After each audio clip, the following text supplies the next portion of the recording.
Bíblia. Pegue sua Bíblia comigo.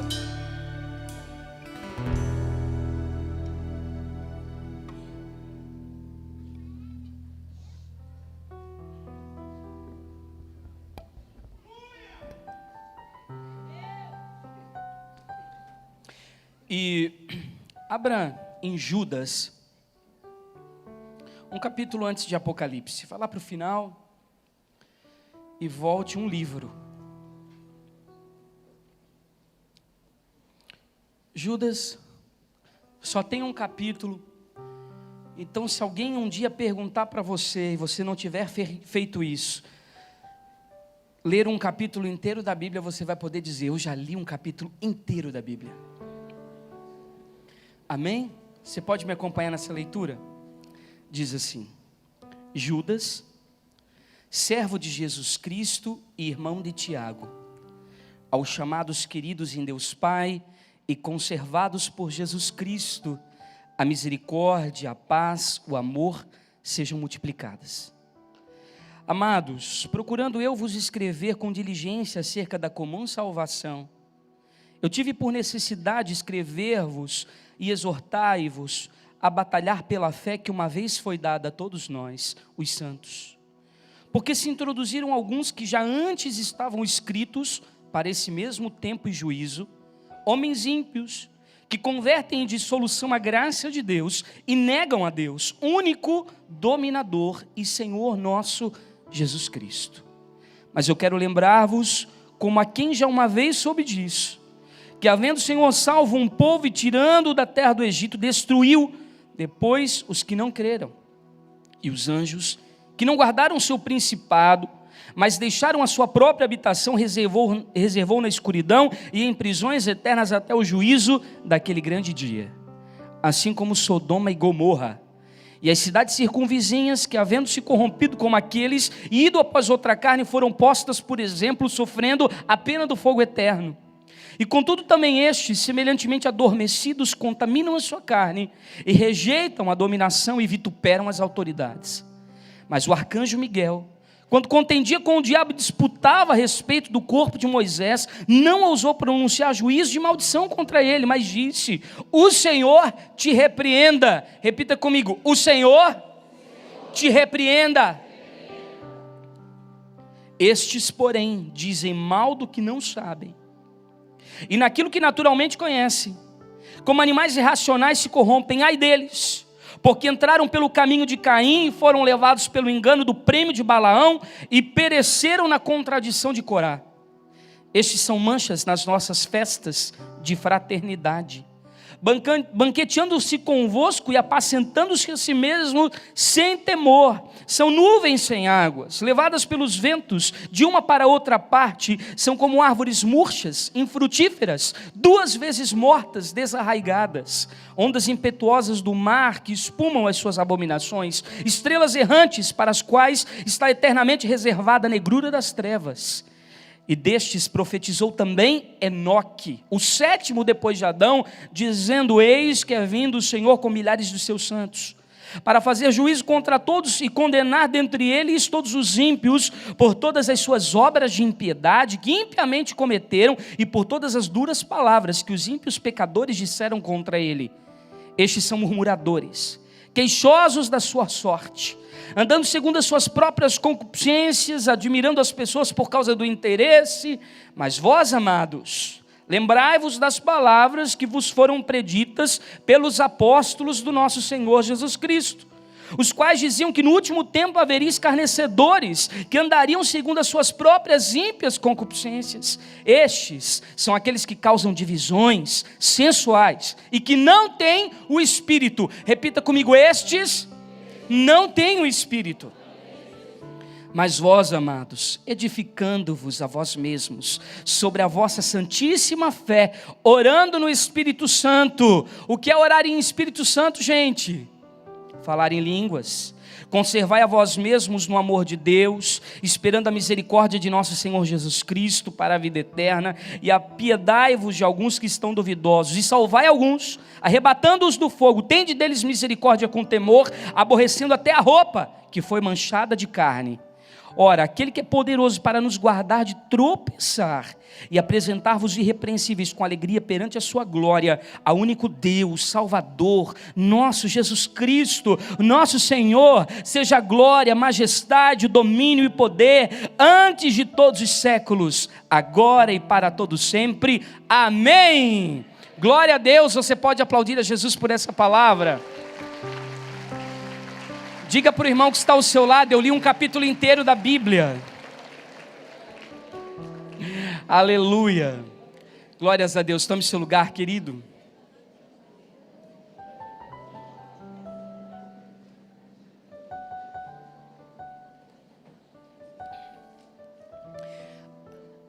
Há uma corrente teológica que prova que Judas era irmão de Jesus.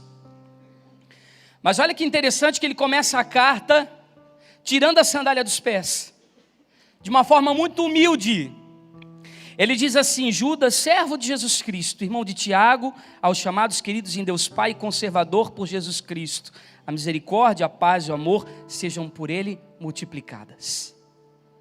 O que nós precisamos nesse tempo são de pessoas que tenham um coração humilde, coração tratável, coração ensinável, coração quebrantado, porque estes não desprezará o Senhor.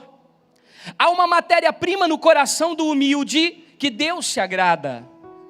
É com esse coração que Deus deseja construir um relacionamento íntimo e pessoal. Ali existe espaço para que o Senhor estabeleça a sua vontade e o seu governo. Agora, uma das coisas mais interessantes da carta aqui de Judas 1 é o fato de que a carta foi escrita no final do primeiro século, quando a fé daqueles que estavam desde o início começou a esmorecer. Jesus já não estava mais com eles, os primeiros apóstolos já tinham morrido. Algumas pessoas que tinham visto Jesus operar milagres, prodígios e maravilhas, que eram testemunhas pessoais daquilo que Jesus tinha vivido e tinha feito, já não estavam mais entre eles.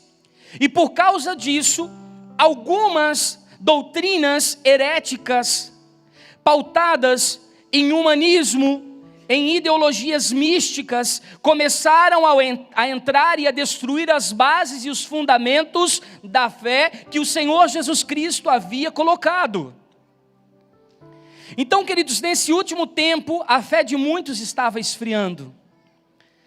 Eu acho que oportunamente, por ser uma carta escatológica, Judas, ela fala de apostasia e ela é um livro antes do livro da Revelação, que fala do final dos tempos.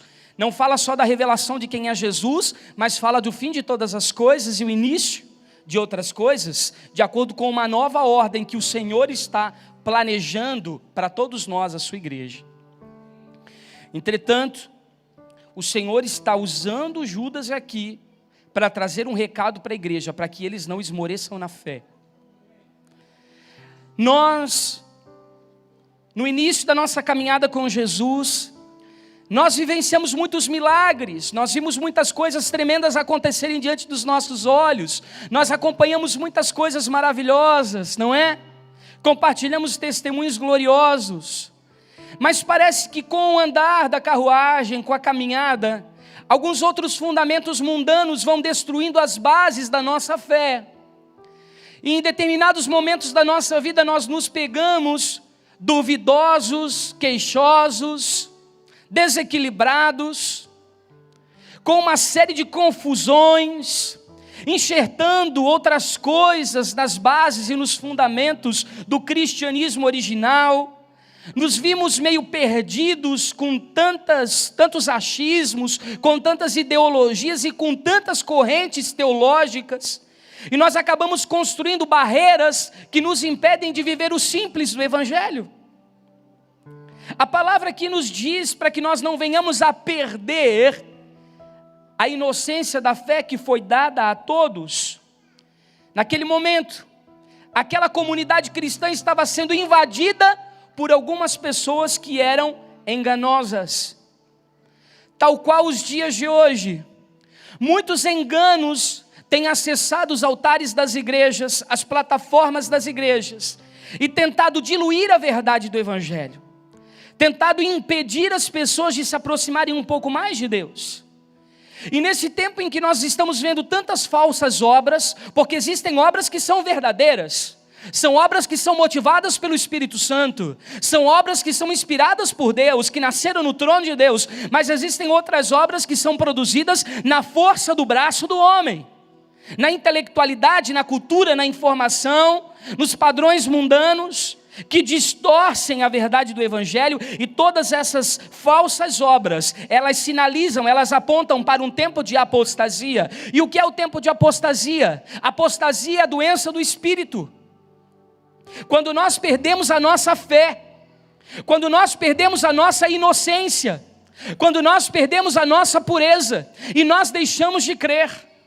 E essa doença no Espírito, que vai necrosando, vai apodrecendo o nosso interior, ela vai destruindo as nossas bases sólidas e saudáveis, e vai nos adoecendo pouco a pouco. E a Bíblia diz que nos últimos dias, o amor de muitos esfriaria. Que bom que é de muitos, e não é de todos, amém? Porque eu não quero fazer parte desse grupo seleto que se diz os muitos que deixaram o amor esfriar. Eu quero fazer parte desse grupo, mesmo que seja minoria, mesmo que seja um grupo escondido, que não deixou que o amor de Deus se esfriasse no seu coração. Porque quando nós dissemos que o amor esfriaria, nós estamos dizendo que a consciência de quem Deus é não está mais conosco. Nós não vivemos mais essa consciência de um Deus presente. E aí esses irmãos, eles são chamados a derrubar essas obras desses outros irmãos também, mas que na verdade eram infiltrados para destruir as bases corretas de Jesus. E eles eram grandes contribuintes da apostasia.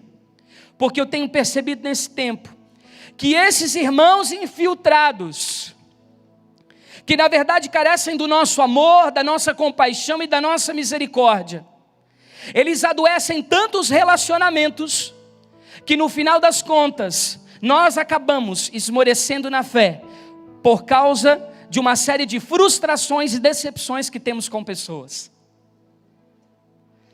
Eu nunca vi tantas reclamações e queixas, principalmente nós que trabalhamos como ministério apostólico. Muitos líderes nos procuram com queixas banais, de relacionamentos que poderiam ser consertados, mas os relacionamentos adoeceram tanto que foi impossível caminhar junto. E aí acontece o tão temido racha para algumas igrejas, porque os pastores já não conseguem mais conviver com determinadas ovelhas, e aqueles que têm um espírito de liderança começam então a criar motins, rebeliões, revoluções, e acabam levando alguns com eles e deixando outros, e assim nós vamos abrindo mais igreja que boteco.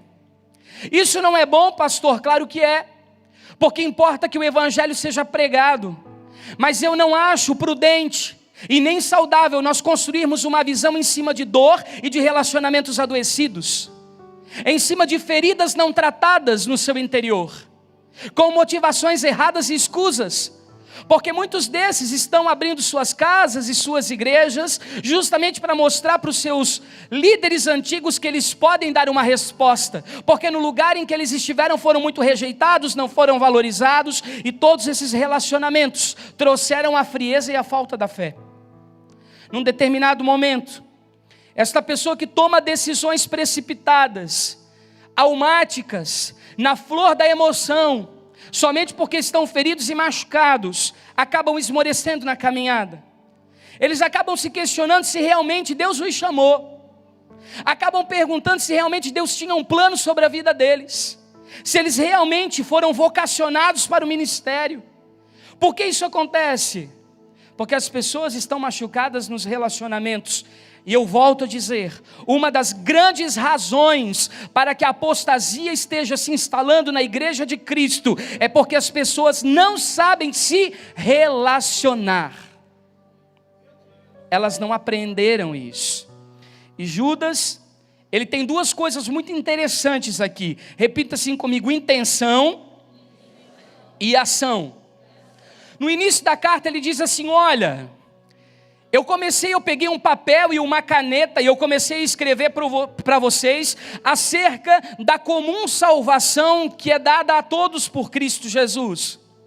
Mas no meio do caminho, repita comigo, no meio do caminho, e glórias a Deus que Deus muda o curso de algumas coisas, Deus muda o curso da prosa, Deus faz com que ele diga o seguinte: olha, eu iria escrever para vocês sobre salvação, mas Deus está mudando o curso da conversa, e eu vou passar a escrever para vocês, para que vocês não percam a fé que uma vez foi dada. A necessidade agora não é falar para vocês sobre que Cristo morreu por todos vocês, é que vocês estão vivendo tantas coisas complicadas a nível de relacionamento, decepções, frustrações, inseguranças, injustiças, perseguições, fofocas, futricas, falatórios, comentários, levantes, que no final das contas eu estou vendo que vocês estão paralisados no meio da caminhada sem saber para que lado vocês vão. Porque vocês estão sem direção, e eu não quero que vocês esmoreçam na fé, por isso eu estou advertindo vocês a batalharem pela fé. Repita assim comigo: o Senhor Jesus me trouxe aqui nesta noite para me ensinar a batalhar pela fé. Então nós estamos numa frequente e constante guerra no Espírito, amém? E nós precisamos ter consciência disso,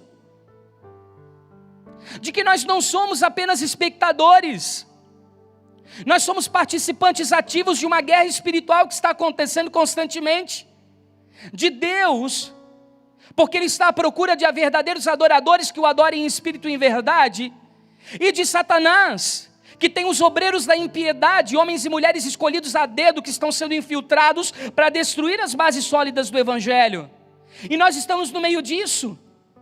E sem discernimento no Espírito, nós não conseguiremos sair desta situação, porque muitos de nós somos almáticos, sentimentais, emotivos, e nós julgamos as coisas somente com base nas nossas informações que recebemos, ou então no nosso histórico de rejeição, nas nossas experiências negativas que tivemos, e aí nós ficamos confusos, porque não sabemos a quem ouvir, não sabemos que decisão tomar, não sabemos que caminho trilhar.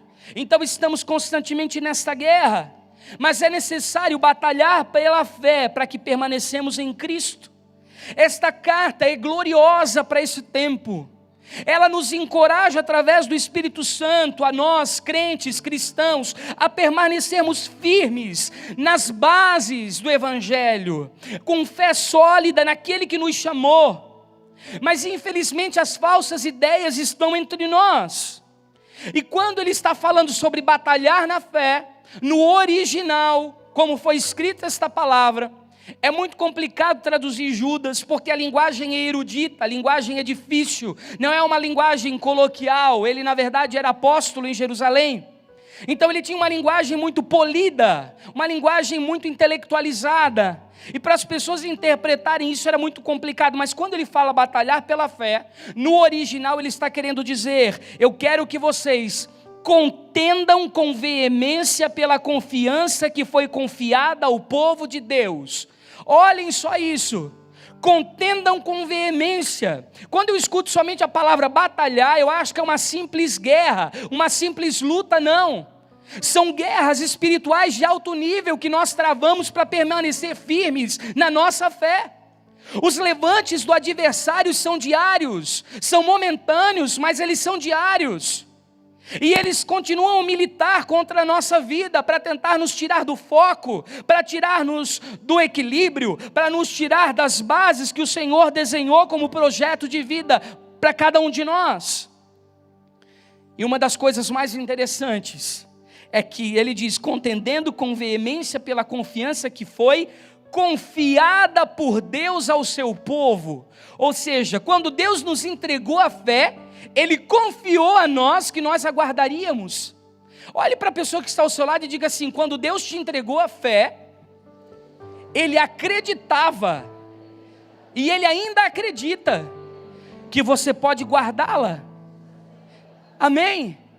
Queridos, então não é momento de nós cruzarmos os braços e acharmos que todas as coisas são normais. mas é momento de nós arregaçarmos as mangas e partirmos para a briga. Nós precisamos de novos posicionamentos como igreja. Deus, Ele nos entregou um nível de fé que não pode ser perdida por qualquer motivo. Ah, meu Deus, quando eu escuto, por exemplo, o apóstolo Luiz Hermínio, pastor Júnior, falando sobre a realidade do Nordeste, a realidade da África, e vendo como pessoas que servem a Deus com tão pouco, e são tão felizes, plenas e realizadas no Senhor, o meu coração se envergonha, porque eu vejo tantas pessoas reclamando e murmurando por tão pouco, reclamando porque não trocaram de carro, reclamando porque não compraram uma nova casa, reclamando porque não foram promovidos no trabalho, reclamando porque não tiveram oportunidade na igreja, sendo que tem tantas outras pessoas que enfrentam desafios, problemas, dificuldades tão terríveis, perdem entes queridos, passam privações financeiras, decepções com pessoas, e quando você vai falar com essas pessoas a nível de fé, você encontra um sorriso estampado no rosto, e uma fé inabalável no coração. Pessoas que mesmo diante de desafios, diante das propostas de Satanás, permanecem firmes, entendendo que foram chamados pelo Senhor. Eu vejo as pessoas ingratas, mal agradecidas, reclamando com Deus por coisas tão insignificantes, enquanto há pessoas que mesmo diante das atrocidades da vida, continuam glorificando o nome de Jesus. Isso nos leva a permanecer na fé. Mas quem eram esses intrusos? Eu vou dificultar um pouquinho, mas depois eu facilito, amém? Eu não quero subestimar a capacidade de vocês, eu quero nessa noite ter uma noite de ensino, amém? Afinal de contas, o Espírito Santo é o nosso professor. Eram homens ímpios, mas quando eu penso em pessoas ímpias, eu penso no mundo.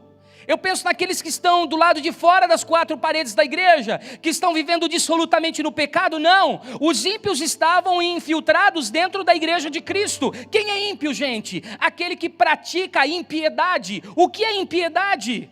É a falta de amor. Piedade, biblicamente, se expressa por um amor prático. E hoje nós temos pessoas dentro da casa de Deus, egoístas, pensando no seu próprio umbigo, buscando o seu próprio prazer, despreocupados com o irmão que está ao lado. Esses são os ímpios. São pessoas que dizem viver o amor, mas a própria Bíblia declara que esses são de raiz farisaica, conhecidos como hipócritas, que se disfarçam de mestres sinceros, mas que estão enganando o povo de Deus. Esse é o governo da igreja. Nós temos pessoas que convertem em dissolução a graça de Deus. Você sabe o que é isso? Converter em dissolução é dissolver a graça. Irmãos, eu acredito que a graça deve ser algo tão denso, tão intenso e tão profundo, que a nossa mente humana, se não estiver debaixo de uma revelação do Espírito Santo, não consegue alcançar. Ela não é algo para ser tocado, ela é algo para ser vivido e mergulhado. Você precisa estar submerso sobre a graça. Você precisa estar envolvido com a graça. Você precisa conhecer na sua própria experiência, naquilo que você viveu nas suas entranhas, para poder compreender o que é a graça. E dissolver algo como a graça precisa ter coragem. É como se eu pegasse uma esponja de louça e tentasse talvez destruir um pilar de concreto desse.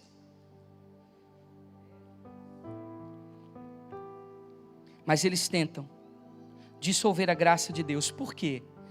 Porque esse tipo de gente é carnal e licenciosa. Quando é que eu destruo a graça de Deus? Quando eu uso a graça de Deus como papel higiênico. Muitas pessoas acham que a graça de Deus é uma desculpa para pecar. Eu saio do culto de domingo e de segunda a sexta-feira eu pratico todo tipo de pecado diante de Deus. Claro que quando eu chegar no domingo, com as minhas lágrimas de crocodilo, Ele ainda vai estar com o coração aberto para nos receber, porque Ele nos ama, porque Ele nos perdoa e porque Ele é amor. Entretanto, eu não faço menção das consequências dos meus atos. E eu fico andando em círculos de reprovação uma vida inteira. Será que eu vou ficar para o resto da vida nesse chove e não molha?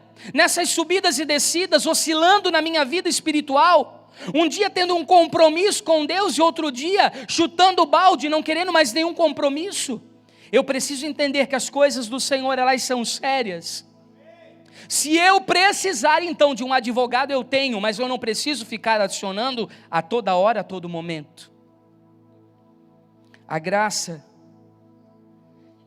ela não substitui a lei moral. Eu não posso pensar na graça com uma mentalidade carnal. E quando eu falo licenciosa, é porque nós somos omissos e negligentes com a palavra de Deus. Nós sabemos o que é o certo, mas nós fizemos o errado. Por que muitas vezes, mesmo sabendo o que nós devemos fazer, nós entramos em caminhos que Deus não nos chamou para estar? E num terceiro momento, esses intrusos, eles negavam o único e soberano Senhor Jesus Cristo. Eles eram céticos. Era um grupo de pessoas que não acreditavam que Jesus havia vindo em carne. Eram os gnósticos. Eles acreditavam somente naquilo que eles não podiam tocar, porque tudo aquilo que era místico, na verdade era sagrado. Aquilo que era palpável, aquilo que você podia tocar, aquilo que você podia ver, aquilo que você podia sentir, na verdade era descartável. Aqui é que nasce o dualismo. Então, pessoas que acham talvez que questões espirituais é somente que você que fica talvez na oração 24 horas, na intercessão 24 horas, na libertação das 8 da manhã às 8 da noite, atendendo todo mundo, achando que as coisas espirituais são mais sagradas do que as coisas materiais, como por exemplo a sua vida profissional, a sua empresa, está redondamente enganado, porque Deus é Deus em tudo e em todos, e todas as coisas glorificam o nome do Senhor. Portanto, a santidade de Deus só não está em contato somente com as coisas espirituais. Você precisa levar essa verdadeira espiritualidade para as coisas materiais da sua vida, para a maneira com que você lida com o dinheiro, com as suas finanças, para a maneira com que você educa seus filhos, que você conduz seu casamento, que você norteia sua empresa, que você lida com seus funcionários, com seus colaboradores. Essa é uma verdade que precisa acontecer nas nossas vidas. E aí, há 3 grupos aqui. Diante desses 3 pontos, que é a dissolução da graça de Deus, negando o poder soberano de Jesus Cristo e praticando a impiedade, nós podemos estar em 3 grupos. Ou eu posso estar naqueles que contaminam a noiva de Cristo, praticando essas 3 coisas. Ou eu posso estar naqueles que estão sendo contaminados, porque são fracos espiritualmente, são fracos emocionalmente e, portanto, são totalmente envolvidos, engodados, enredados por este padrão de comportamento. Ou eu posso ser aqueles que se mantêm puros. Você escolhe com qual dos grupos você quer andar e quer ser. Se você é aquele que contamina, se você é aquele que é contaminado, ou se você é aquele que escolheu viver em santidade, viver em pureza e fazer a vontade de Deus acontecer na sua vida. Judas aqui, ele deixa claro que o problema não eram apenas os infiltrados que estavam lá dentro da igreja, daquela comunidade, para destruir as bases corretas do evangelho. Judas, ele deixa claro que a igreja também teria uma responsabilidade, porque ela precisava mensurar a maneira com que ela reagiria a esses impulsos. Quantos estão comigo? É muito fácil eu agora ficar trazendo à minha memória algumas pessoas que talvez estejam passando pela minha vida e tentando me contaminar. Mas eu deveria nesse momento ter o coração de Judas, humilde e quebrantado, para reconhecer que muitas vezes eu reajo negativamente a esse tipo de influência, porque eu sou fraco. E eu me deixo levar. Eu me deixo contaminar. E aí ele diz assim: olha, vocês já sabem. Olha o recado de Judas aqui. Vocês já sabem, mas eu quero lembrar vocês. Parece companhia aérea, né? Dentro do avião, quando a gente está no avião, a companhia aérea diz o seguinte: você já sabe, mas não custa relembrar. Judas faz isso. Ele nos lembra. Ele diz o seguinte: mas eu quero lembrar-vos, como quem já sabe disso, que pelo fato de vocês já conhecerem a verdade, vocês já conhecerem esse fato, eu quero lembrar para vocês: olhem, não se contaminem. Repita assim comigo: eu não posso me contaminar. Por quê, gente? Judas, ele fala 3 coisas pontuais aqui, muito sérias. Ele diz o seguinte: Deus destruiu um povo que não creu nele. O povo que Deus tirou do Egito, e que não o honrou, e que foi desobediente e infiel, Deus não os poupou. E nós achamos que Deus vai fazer vista grossa para os nossos erros, que Deus vai ter um contato superficial com o nosso pecado. Desculpa, eu não estou sendo legalista nesta noite, eu estou sendo bíblico e real. Eu quero dar um choque de realidade em você, porque isso é muito sério. E ele continua dizendo: olha, Deus não poupou nem os anjos que abandonaram o seu principado. Imagina você que por causa dos problemas de relacionamento está abandonando o seu ministério.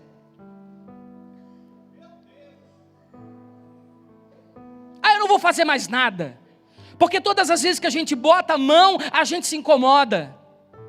Porque eu já andei com esse grupo uma vez, eu só me machuquei, eu só me feri. Agora eu vou voltar a viver com isso, eu não quero mais essa experiência para mim. Já me incomodei tanto, agora eu deixo para os outros se incomodarem, porque nisso eu não ponho mais a mão. Isso demonstra que existe uma ferida latente, que precisa ser tratada pelo Espírito Santo no seu coração. Deus não poupou nem os anjos que abandonaram o seu principado. Imagina nós. E aí ele diz o seguinte: Sodoma e Gomorra, cidades inteiras, foram destruídas no fogo para dar exemplo às nações.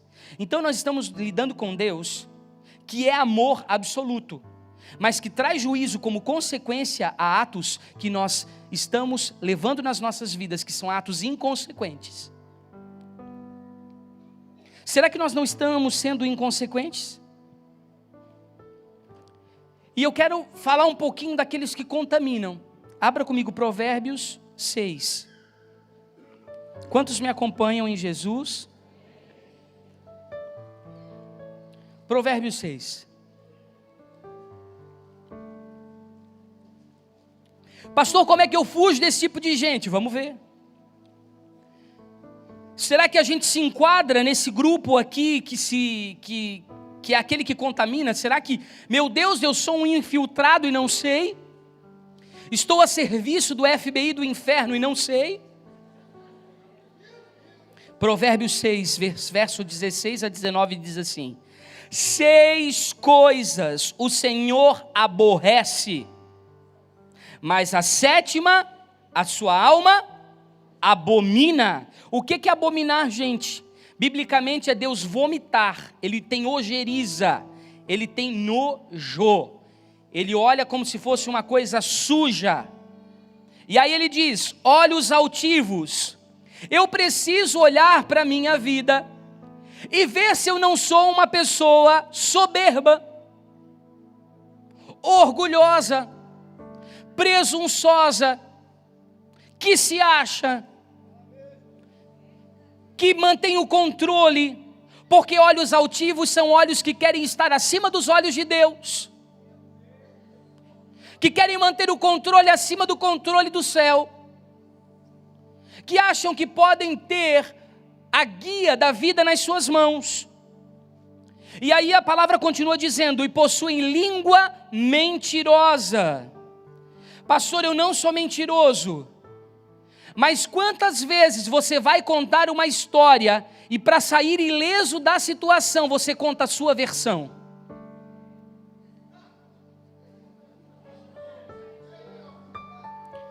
Eu sei, entre a verdade e a mentira tem a sua história, né? Nós sempre contamos um conto e aumentamos um ponto. Fizemos sempre a nossa versão da situação para tentar se esquivar. Isso é manipulação. Não, pastor, eu errei, eu menti, eu roubei, eu traí, eu enganei. Pecado tem nome, só sai pela boca. Eu preciso reconhecer. Não posso dar minha versão dos fatos. Tentar dar uma ajudinha para o quê? Para que eu possa sair da situação sem sofrer dano. Eu tenho um espírito de autoproteção. Aí diz o seguinte: mãos que derramam sangue inocente. Meu Deus, pastor, eu nunca matei ninguém, eu nunca levei ninguém ao suicídio, eu nunca cometi nem aborto. Como é que eu tenho nas minhas mãos o sangue inocente? Simples. Deus me deu uma palavra para a pastora Fernanda. Só que eu preciso da pastora Fernanda, porque a pastora Fernanda, ela me ajuda ministerialmente. Talvez ela primicia na minha vida. Talvez ela faz vistas grossas para os meus problemas. E então quando chega na hora de eu entregar uma palavra dura de confronto para a pastora Fernanda, eu não faço. O sangue dela está na minha mão. Porque eu recebi do céu uma incumbência, um encargo de confrontá-la profeticamente em amor. E se eu não falo, eu estou sendo conivente com uma rede que se instala. E eu não tenho um compromisso com a verdade. Eu faço as vistas grossas. Eu preciso ser sincero. Nós podemos ter muito sangue inocente nas nossas mãos. Coração que trama projetos iníquos. O que é iniquidade, gente? Pecado, raiz de pecado. Então todas as vezes que nós somos carnais para estabelecer os planos de Satanás, deixa eu dizer uma coisa para você. Nós acabamos de orar aqui pelas meninas que foram consagradas a Deus, amém? Nós citamos aqui Efésios capítulo 1, você pode ler na sua casa. Ali deixa bem claro sobre a questão do evangelho eterno. Quando Deus, antes de todas as coisas serem criadas, Ele desenhou um projeto de vida para mim e para você, que é o plano A. Satanás, ele presumiu que isso aconteceria. E ele do inferno, ele decreta nas trevas projetos que se opõem ao projeto de Deus, que são os planos de Satanás. E todas as vezes que eu tenho projetos que são carnais, tecidos pela minha manipulação e pelo meu controle, eu estou desenvolvendo os projetos estabelecidos por Satanás no inferno.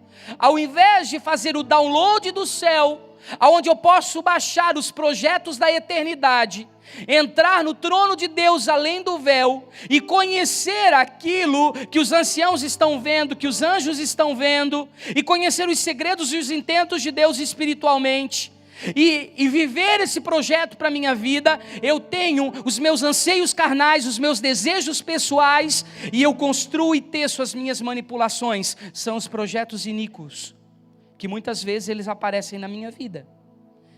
Outra coisa que Deus detesta: pés que se apressam para correr para o mal, ou seja, pessoas que não medem as consequências. Elas enxergam as outras pessoas como escadarias para o sucesso, ela pisa em quem quer que seja, ela fala e destrói e puxa o tapete de quem quer que seja, mas ela quer que a vontade dela seja estabelecida a qualquer custo e preço, mesmo que ela tenha que perder a própria família para isso. E aí eu cito para vocês Jefté, Juízes 11:18. Esse camarada disse: olha, eu posso vencer a guerra por Israel, se vocês me colocarem por cabeça, eu vou lá, eu faço a coisa acontecer, mas depois disso, eu quero o governo da nação, vocês deixam eu mandar sobre vocês? O pessoal, os anciãos, coitados, totalmente medrosos em relação aos amonitas e moabitas, todo aquele povo se levantando contra Israel, disseram, tá bom, se você ganhar o governo é teu. E ele fez um voto ao Senhor e disse, o que sair da minha casa, a primeira coisa, eu entrego em sacrifício ao Senhor. Inconsequente, Peque corre apressadamente para o mal. Quando ele voltou da guerra com a vitória na mão, quem é que saiu ao seu encontro? A sua única filha, a qual deve ter sido sacrificada. Muitas vezes nós sacrificamos o nosso casamento, a família, um relacionamento, porque os nossos pés, eles são apressados para correr para o mal, porque somos afoitos, ansiosos, queremos fazer as coisas na força do nosso braço, no nosso tempo, e nós não esperamos as diretrizes de Deus. Querido, se a nuvem se move, eu me movo, se a nuvem para, eu paro. Números me explica tudo isso. Quando a nuvem estava parada, o povo no tabernáculo, o povo nas tendas, fazia o que era para ser feito, porque eles sabiam que eles tinham aquele tempo para se preparar, porque logo após, quando a nuvem se movesse, eles teriam que levantar as barracas e caminhar junto com a nuvem para onde Deus estava levando. Quantos estão comigo? Então eu me movo de acordo com o que o céu se move, não de acordo com a minha vã maneira de enxergar a vida. E aí continua, testemunha falsa que profere mentiras. Pior do que mentir é servir de testemunha para o mentiroso, né, gente? Vão combinar. Às vezes, para fazer uma média com alguém, aqui entra a manipulação também, para ficar do lado de alguém que está vencendo e não perder, aí entra a politicagem. Ao invés de ficar neutro na situação, eu posso ficar neutro? Pode. Qual é o lugar de ficar neutro? Em Deus. Você toma partido, e toma partido sabe como? Do grupo que está ganhando. Lindo. E às vezes, você serve de testemunha para mentira. Agora a última é que pega. Esse quase nenhum crente peca. Eu acho que eu não deveria nem citar. Porque a sétima que a alma de Deus abomina, diz o seguinte, o que semeia contenda entre os irmãos. Meu Deus. Quantas falácias desnecessárias. Se eu já sei que a Rosita tem no coração uma raiz de amargura contra a minha vida. Aí a Vivian vai lá e sutilmente tece um comentário de uma maneira despretensiosa e já coloca um pouco mais de dor no coração da Rosita.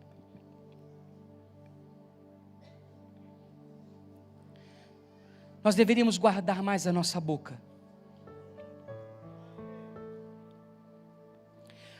O maior problema hoje que nós temos na igreja ainda é a fofoca e o disse-me-disse. Gente, deixa eu explicar uma coisa para vocês bem clara aqui. A palavra da primícia foi para a liderança da igreja. A palavra da convenção foi para os príncipes, para o governo, a nível de nação. Agora essa palavra que eu estou trazendo hoje é para casa. Amém? Quero que vocês prestem atenção nisso. É uma palavra que o Senhor tem me dado nesse tempo. Quem anda comigo sabe disso. Jacques, o que Deus está falando contigo? Judas 1, nego. Cai com a cabeça ali, mergulha. A Josi sabe disso, a Josi até sabe. O pessoal me liga, às vezes para pedir conselho. Lá vai eu, Judas 1, querido. É a palavra do momento, está na crista da onda, mano.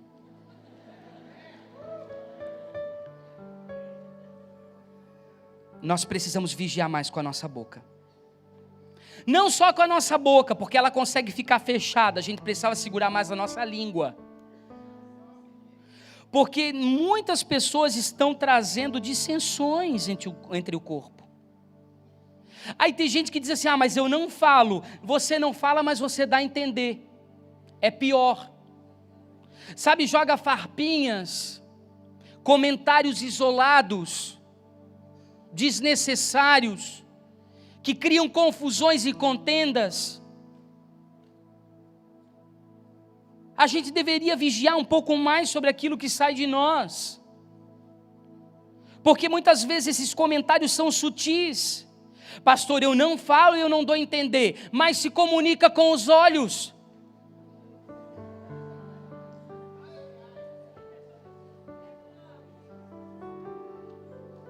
Não precisa dizer nada. É que já construiu uma base que ninguém mais fala daquilo, é o pacto da hipocrisia. Tu não fala e eu finjo que eu não sei. Mas quando a coisa acontece, opa, já procurando o outro, antenas ligadas. Onde é que está, meu Deus? Né? Já dá uma torcida. Não desce um torcicolo, né? Já dá uma torcida no pescoço. Vice? Olhou, já pegou, irmão. Crente é terrível. Não precisa mais da boca. Antes era analógico, agora é digital o negócio. Agora é o WhatsApp. A fofoca de WhatsApp está terrível. O pau come, não alivia. Quer ver, meu irmão, quando era para mandar para um grupo e cai no outro. Você sabe o que eu estou dizendo.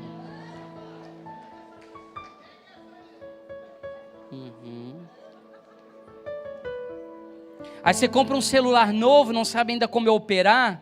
Aí está falando mal e de repente toca sem querer, ô Espírito Santo, no gravador, e a mensagem vai. Daqui a pouco volta, o que você quis dizer com isso? Ou 3 pontos de interrogação, né? A pessoa já está brava do outro lado, irada. Espíritos digitais. Demônios digitais. De ira, de contenda, de futrica. Meu irmão, nós precisamos rir disso, mas entender que Deus está nos chamando para um lugar de pureza, de inocência, de santidade. Até que ponto que eu estou falando não está tocando a pessoa, ao invés de falar da atitude?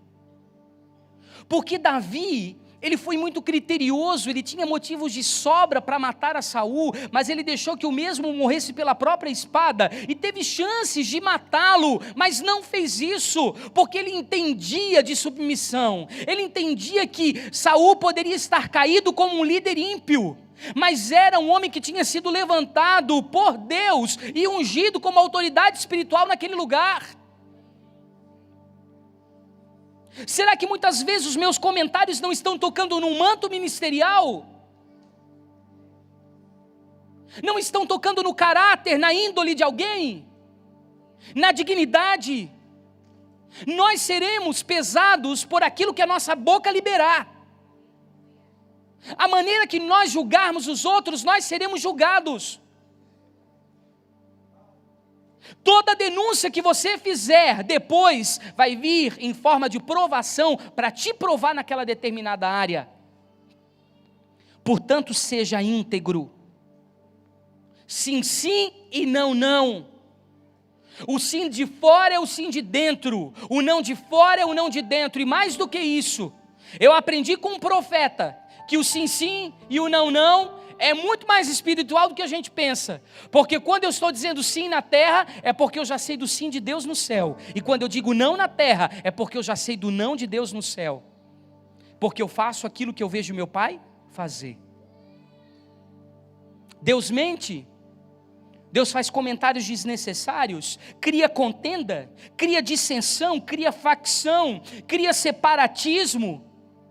Olha para ver se o lugar que você está enfiado não é um ambiente tóxico, que ao invés de cooperar para a unidade, está cooperando para a fofoca. Vigia naquilo que você ouve, bota um filtro do Espírito Santo nesse ouvido.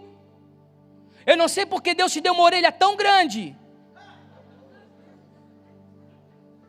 E vigia com aquilo que você fala.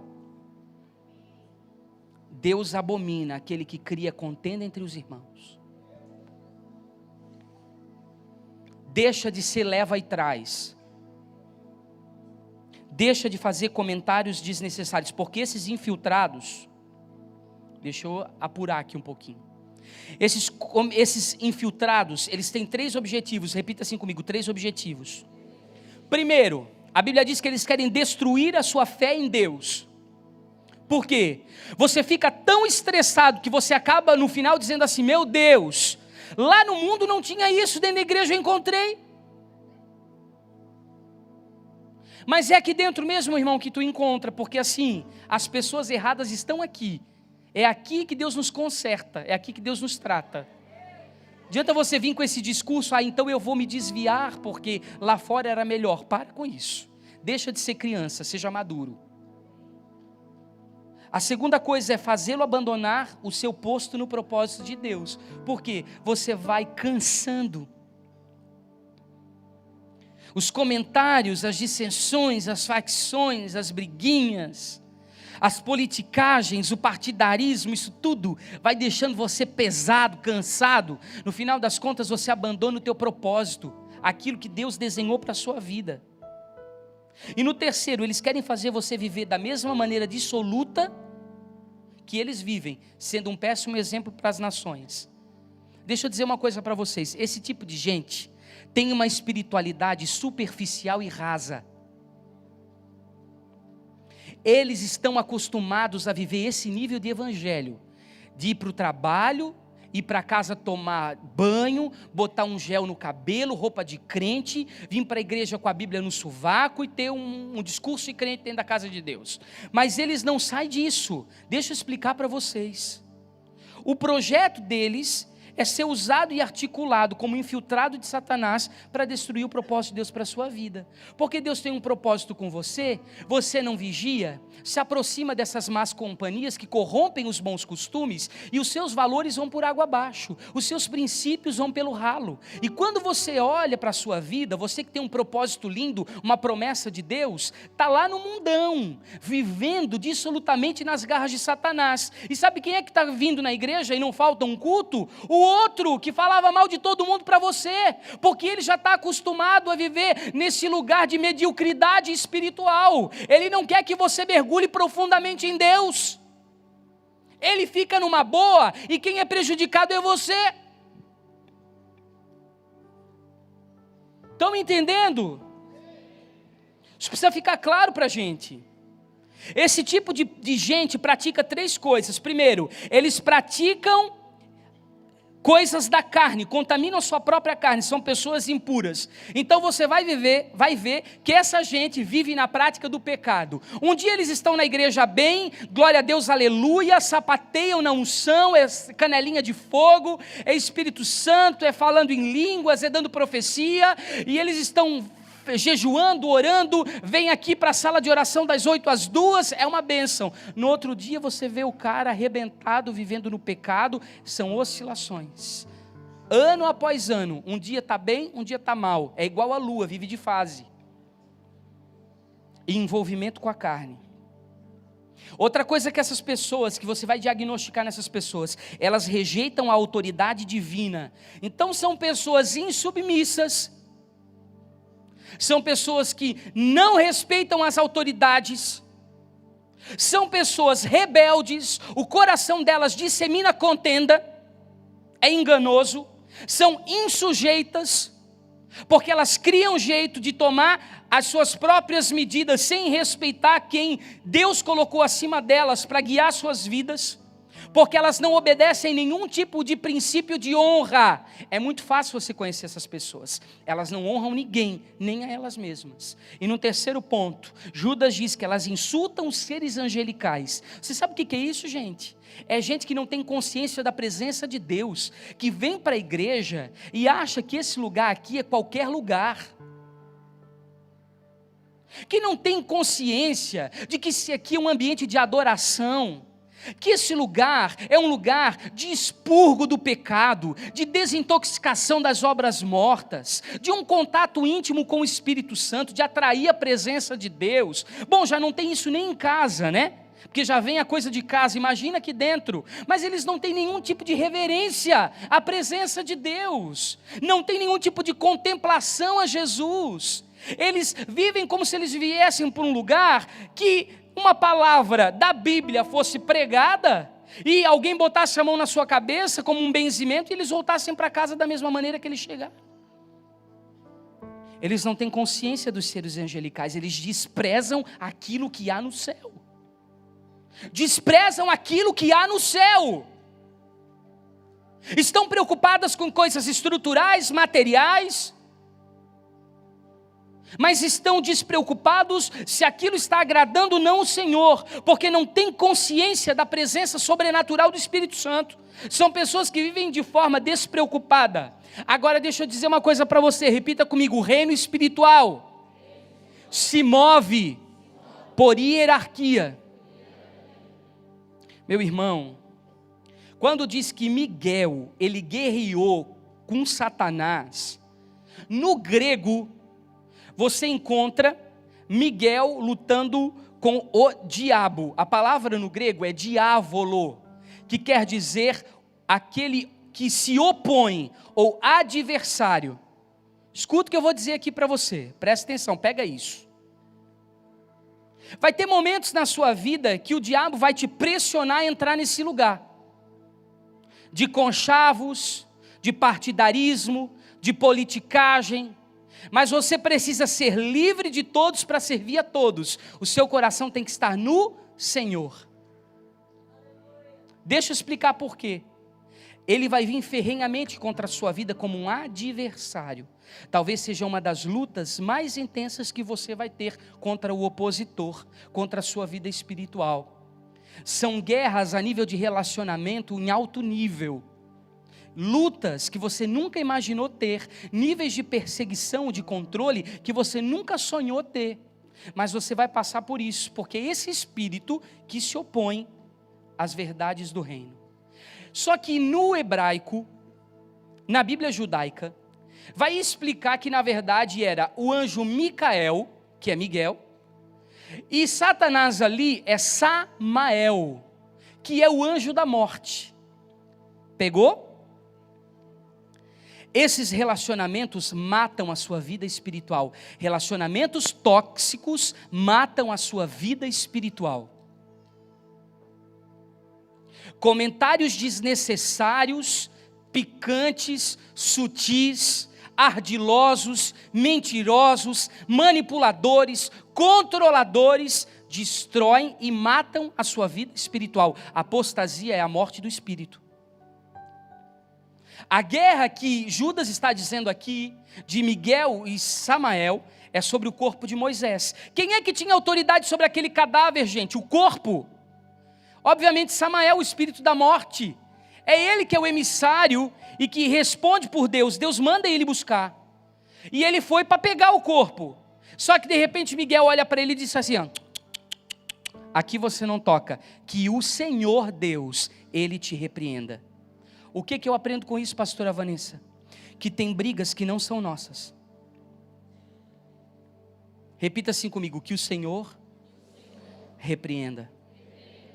Às vezes você entrou em guerra desnecessariamente e de forma despreparada, comprou briga com a força do teu braço. Aquele que toma uma causa alheia segura o cão pela orelha. Não adianta você ralar o joelho de orar,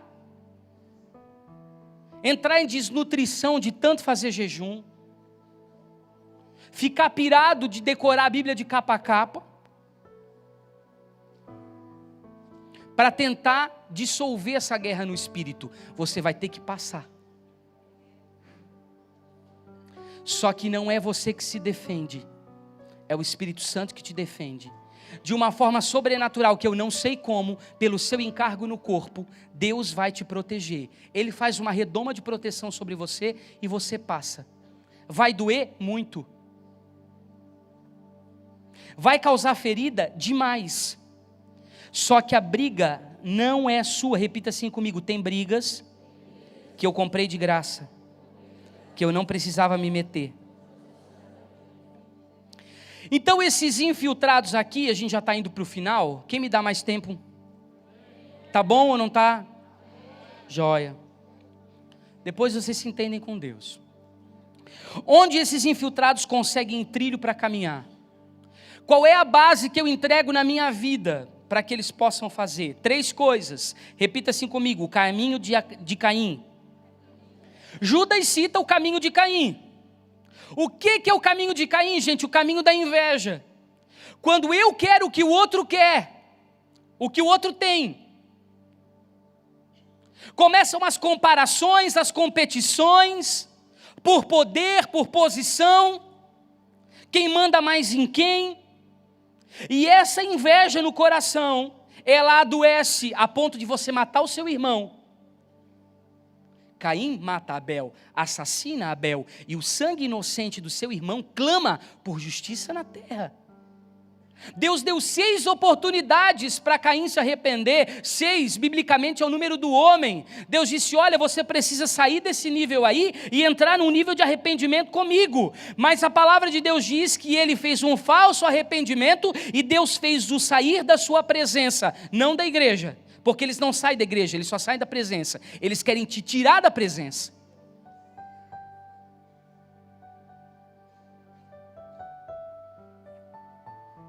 A segunda coisa é o engano de Balaão. Repita comigo: o engano de Balaão. Meu irmão, o engano de Balaão é a cobiça. É eu negociar os valores e princípios do reino para me beneficiar, porque eu desejo ter coisas que Deus não quer que eu tenha. Mas eu sou teimoso. Eu teimo com Deus. Às vezes eu uso até a palavra de Deus para dar base para as minhas loucuras.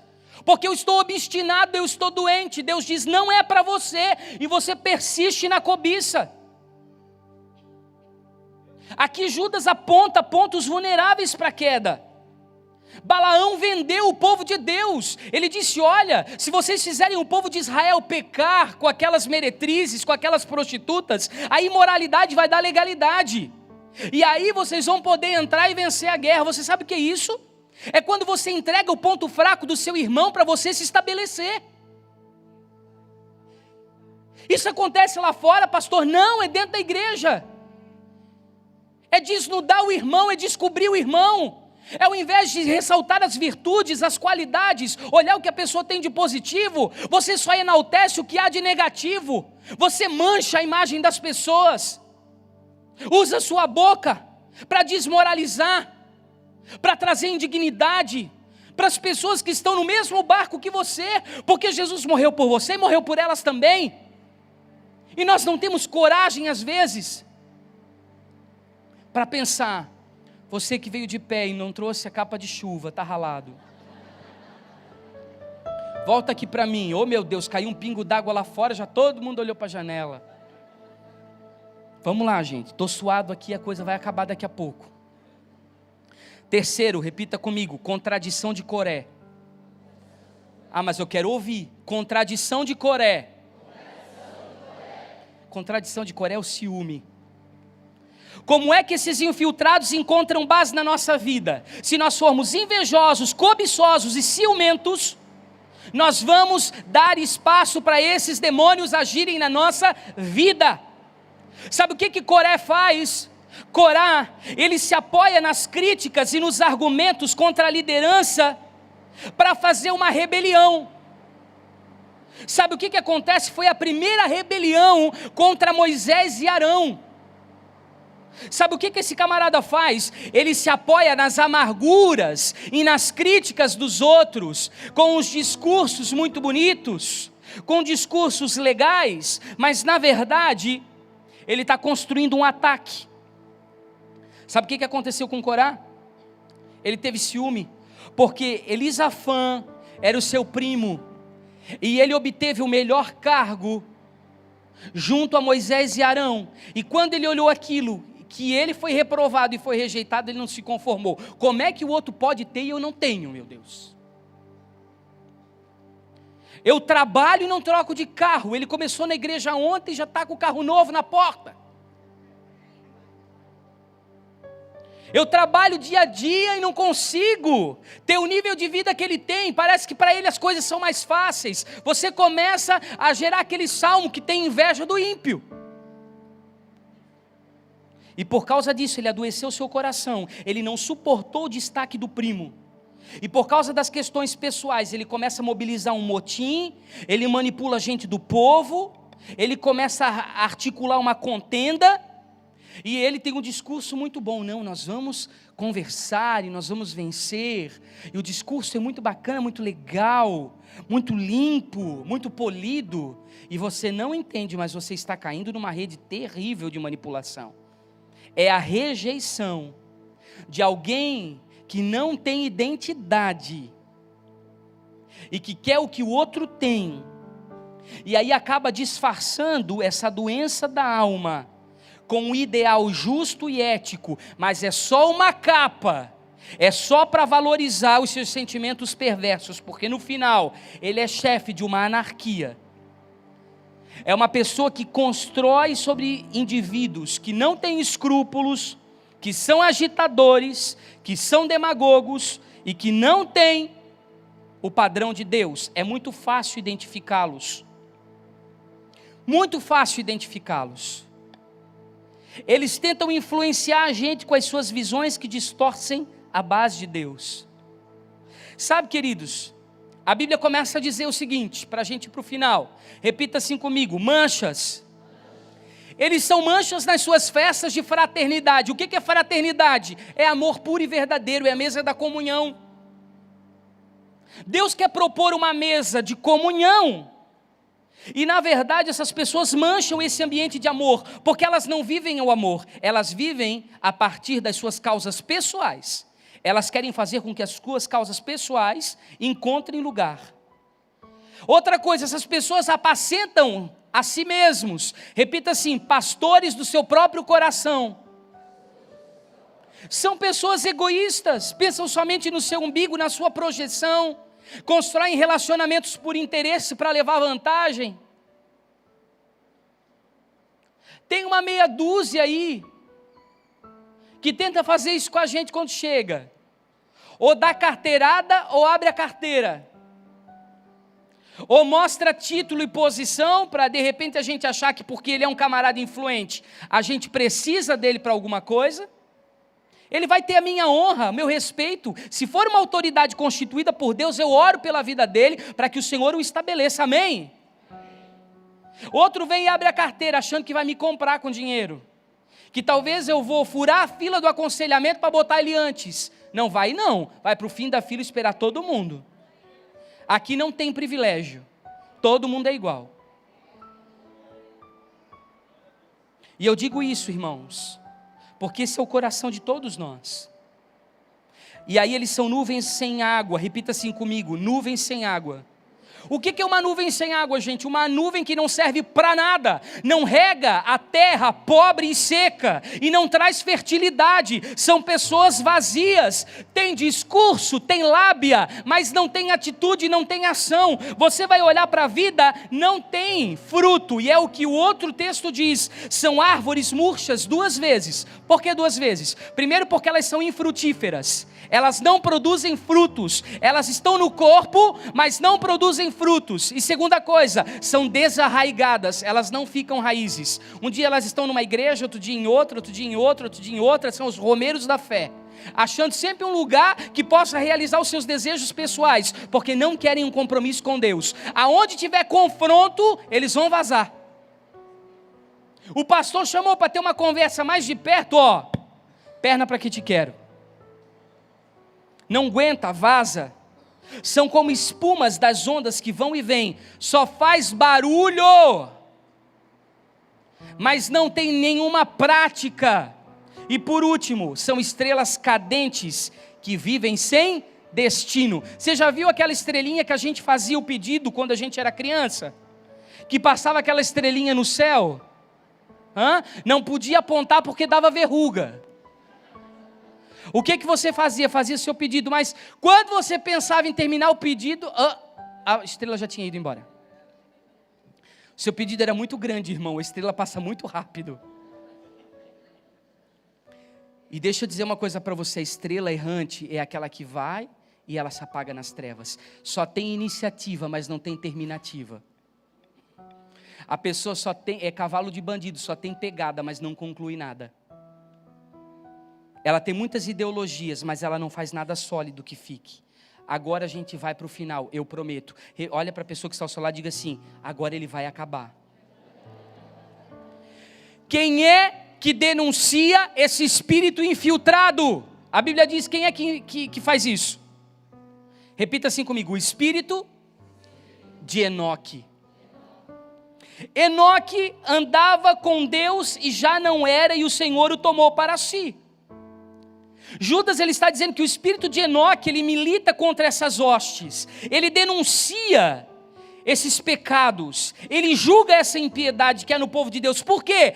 Porque ele eleva o nível de intimidade com Deus. Você quer ficar longe dessa sujeira, dessa nojeira? Eleve o seu nível de intimidade com Deus. Uma pessoa que ora, uma pessoa que jejua, uma pessoa que tem uma prática de vida devocional, que tem um relacionamento íntimo com o Espírito Santo, que busca as coisas do céu, não tem tempo para se envolver nessa sujeira. Não tem. Uma pessoa que está em Deus, como o espírito de Enoque, ele vai denunciar os murmuradores, porque quando vir falar alguma coisa para você, meu irmão, na verdade não vai nem ter espaço. Quando ele olhar para o seu rosto e ver um sorriso do Espírito Santo, e você cheio da glória de Deus, você encharcado de azeite, ele não vai ter nem coragem de murmurar de ninguém. Se ele vir reclamar é para pedir a sua oração. Eles são aduladores por interesse, são lisonjeadores. Algumas pessoas se aproximam de você por interesse, mas são pessoas invejosas, cobiçosas e rebeldes.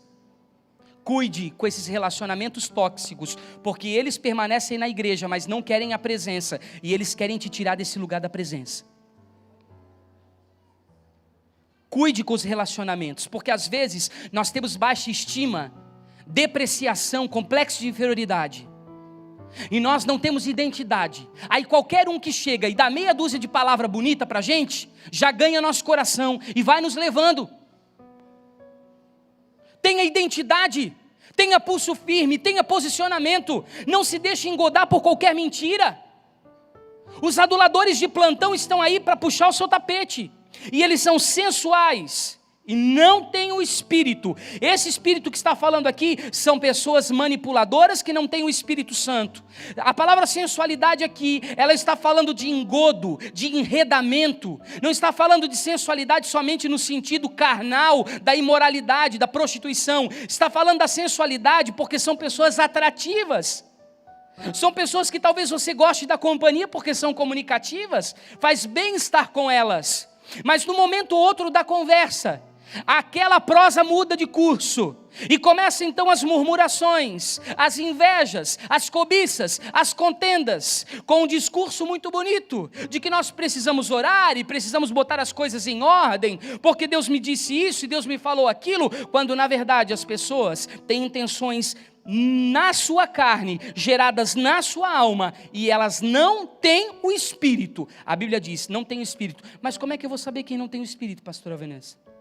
Simples, se eu tiver, eu vou saber quem tem, porque vai acontecer uma conexão profética no reino do Espírito, e o bebê no ventre vai pular. Eu vou saber quem anda no Espírito. Quem não tem Espírito, quem vive na carne. Gente, como se opõe ou denuncia?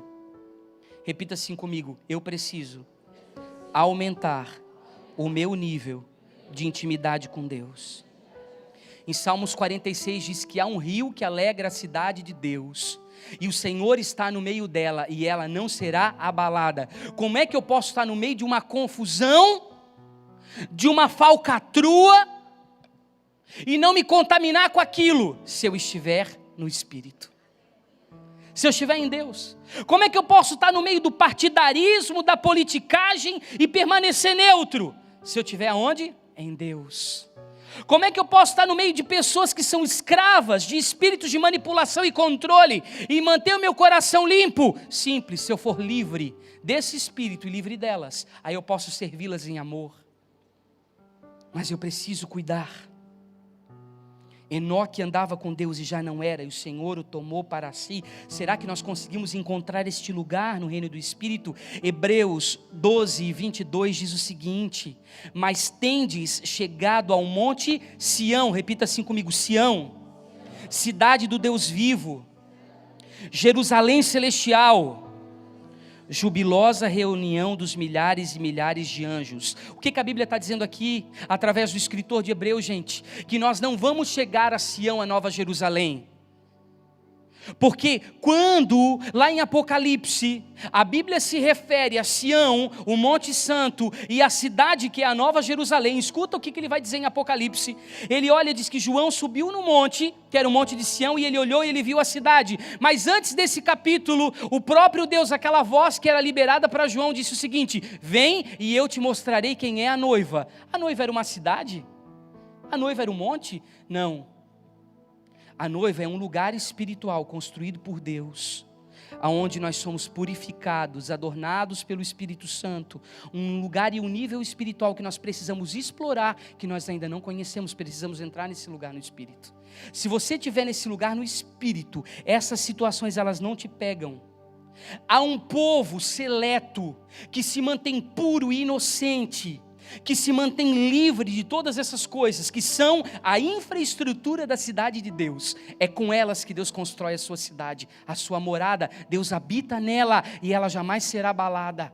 Vai vir as fofocas, as injustiças, as falácias, as mentiras, e o seu coração vai ficar em paz, porque você tem o seu coração envolvido com uma couraça de proteção, que é o sangue do Cordeiro que foi derramado sobre você. Você diz: eu sou parte da noiva de Cristo, eu vivo em Sião, eu vivo na Nova Jerusalém, eu vivo na cidade eterna, eu vivo em lugares espirituais, eu não me envolvo com essas coisas dessa terra, eu não dou ouvido para essas falácias, para essas futricas, para essas línguas afiadas. Por quê? Porque eu estou no Senhor.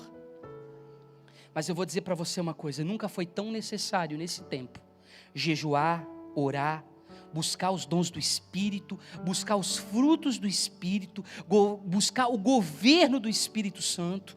Tudo que se refere ao Espírito Santo, nesse momento, nós precisamos buscar, porque Ele vai nos revelar Jesus, e Jesus nos revela o Pai. Esse é o caminho.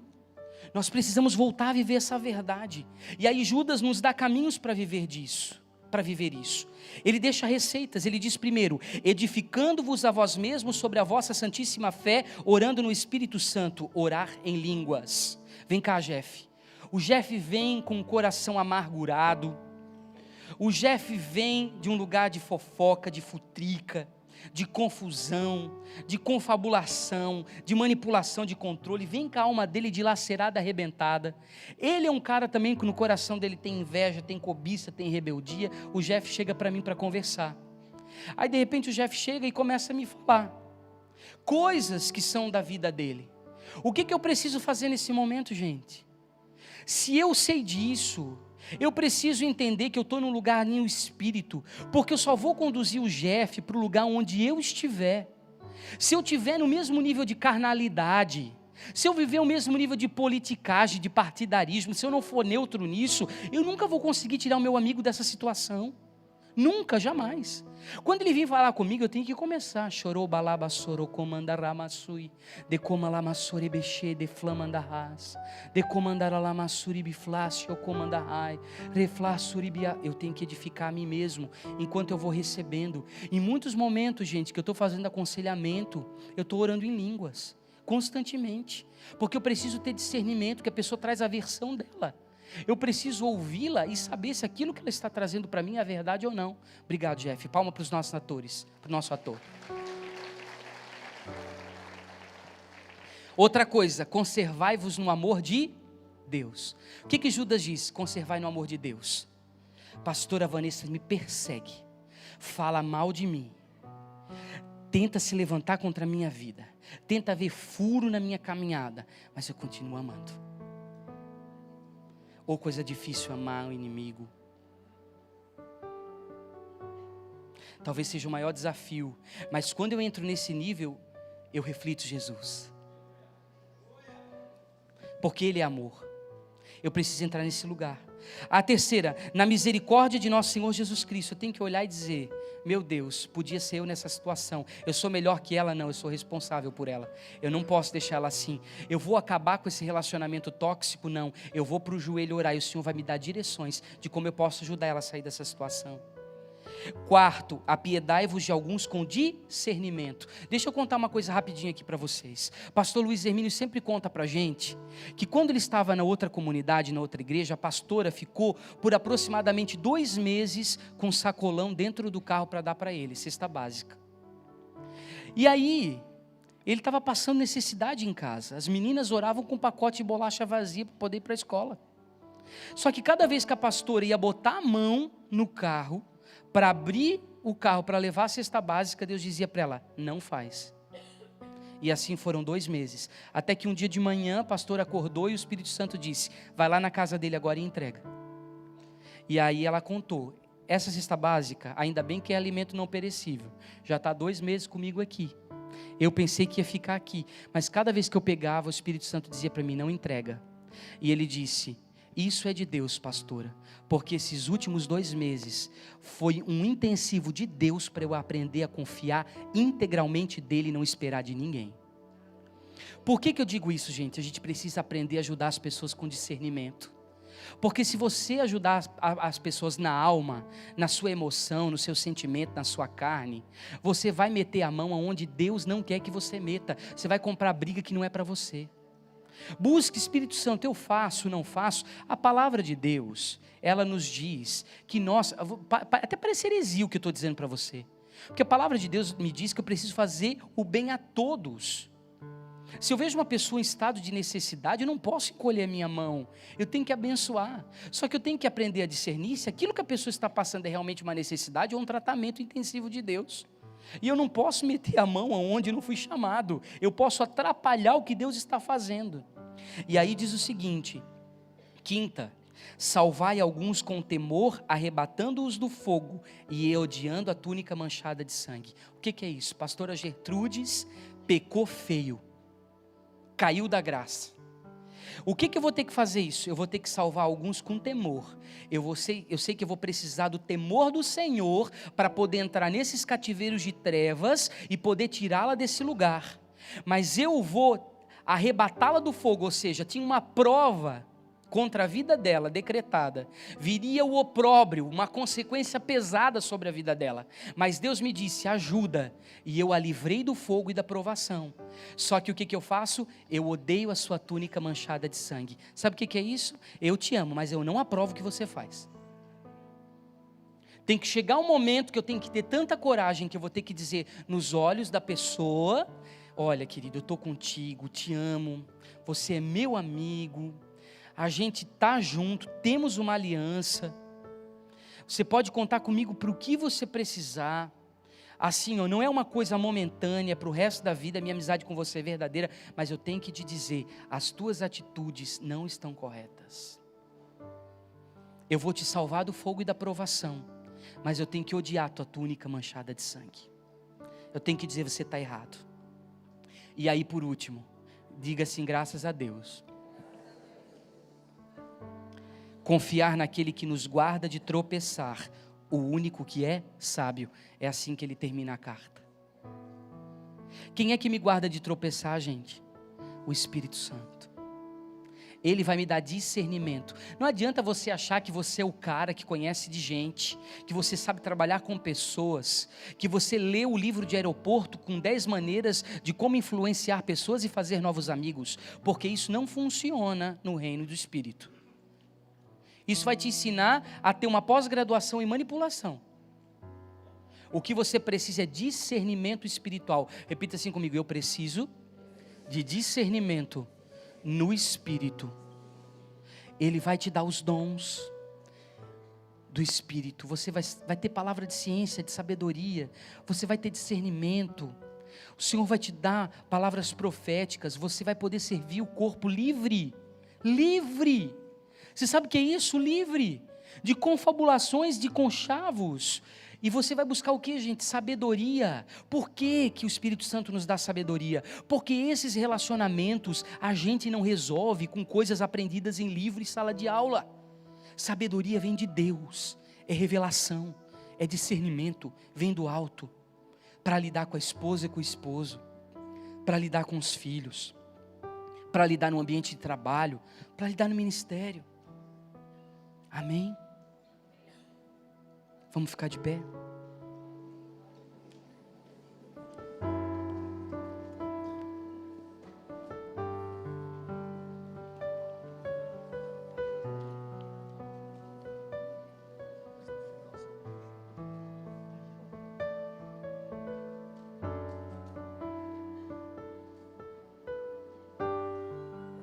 Feche os seus olhos.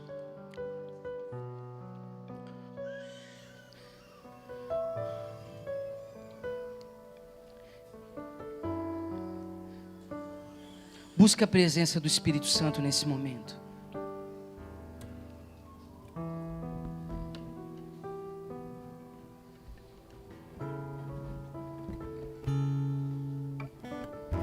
O grande interesse de Satanás é criar um ambiente de desordem.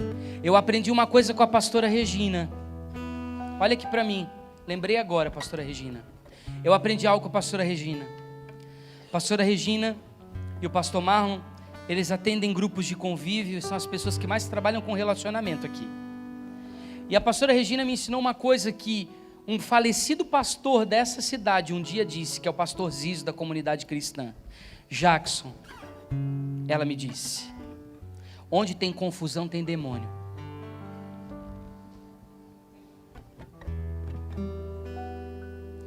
E a grande tendência do adversário é fazer que no meio dessa confusão toda você se arme para se defender. Que você compre a briga para lutar com a força do seu braço. Que você coma a isca da inveja, da rebeldia, da cobiça. Que você se contamine.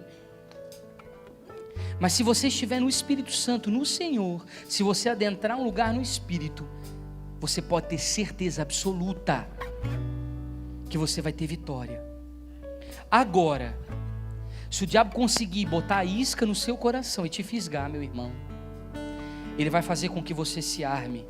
Com certeza você vai se transformar num controlador, num manipulador, por causa do medo e da insegurança e da rejeição.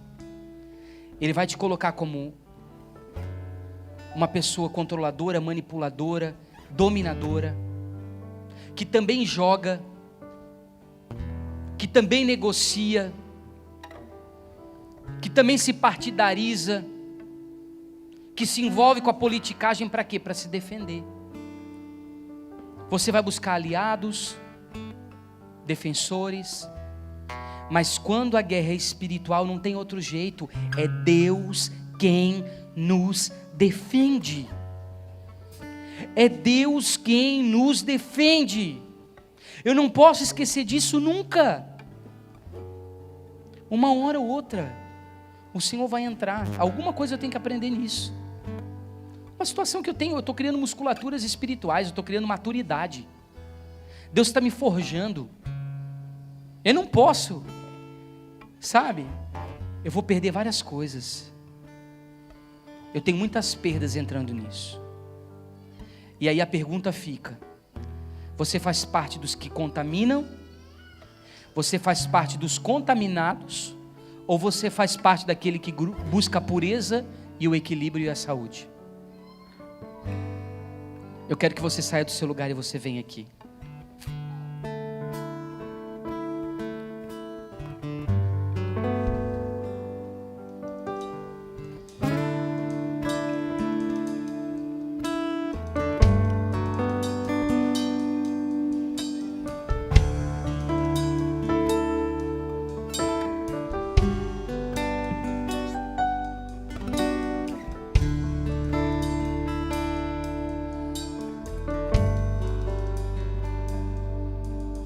Deixe suas armas cair por terra nesta noite. O Senhor não quer mais que você guerreie. O Senhor quer que você seja inteligente. Deixe suas armas caírem por terra nesta noite. Reconheça: Senhor, eu preciso vigiar com a minha boca. Ah, meu Deus, que língua grande, afiada.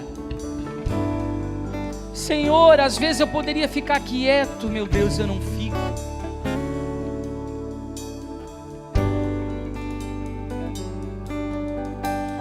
Senhor, eu tenho me envolvido com esse tipo de gente. Eu quero reconhecer, Senhor, que eu manchei o meu coração com um comentário que fizeram. Gerou em mim uma raiz de amargura contra pessoas. Hoje eu não consigo mais ter comunhão. Eu me desmotivei do propósito. Eu quero me desligar da carreira que o Senhor tem para a minha vida. Eu Eu não consigo mais, não posso mais. É momento de você se arrepender diante de Deus. Dizer: Senhor, eu quero mudar. Me tira desse lugar, Senhor, de confusão, de dissensões, de facções, de separatismo, de brigas, de contendas, de discórdias, de entranháveis afetos, de sentimentos adoecidos, de falta de perdão, de amargura, de ressentimento, ou lugar de treva, ou lugar de carnalidade, ou lugar pesado. Não foi isso, meu irmão, que Deus desenhou para você. Seja neutro, seja livre. Não se defenda, não confabule, não se alie. Mantenha-se limpo, mantenha-se firme, mantenha-se íntegro. Mas de que lado eu fico, pastor? Do lado do céu, do lado de Deus, do lado de Cristo, do lado do Espírito Santo, do lado da palavra. O que a palavra me diz? Vamos para a palavra. O que a Bíblia diz para eu fazer? A quem eu preciso ouvir nesse momento?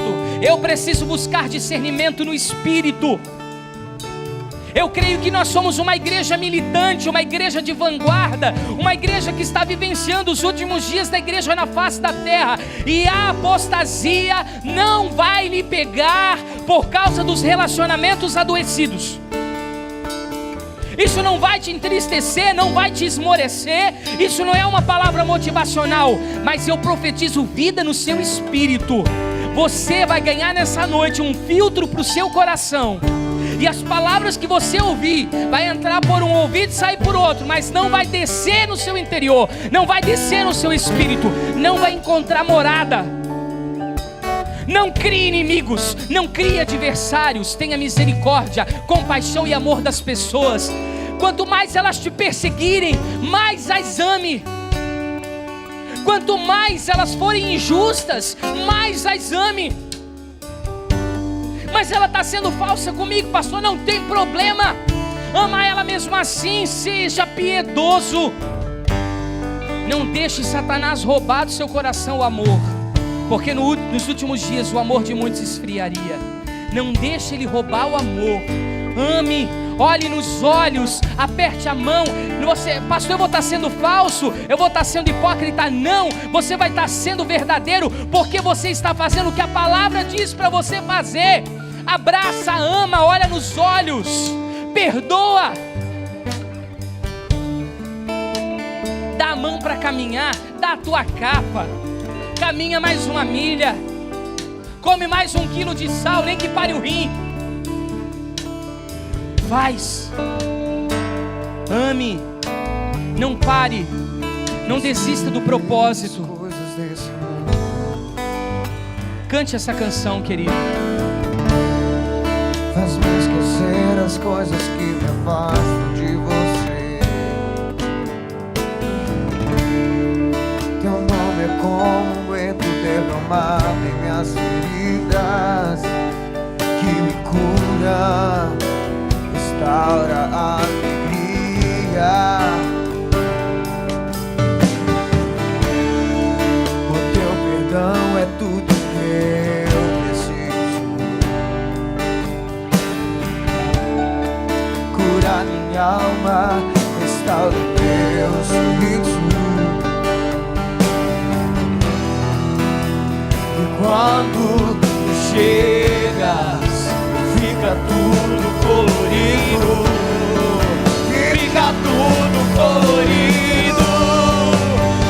Faz outra vez, faz outra vez, faz outra vez, como na primeira vez. Faz outra vez, faz outra vez, faz outra vez, como na primeira vez. Levante suas mãos aos céus e coloque a mão sobre o seu coração e diga assim: Senhor Jesus, me dá discernimento, me ensina, Senhor, o caminho. Tu és o caminho.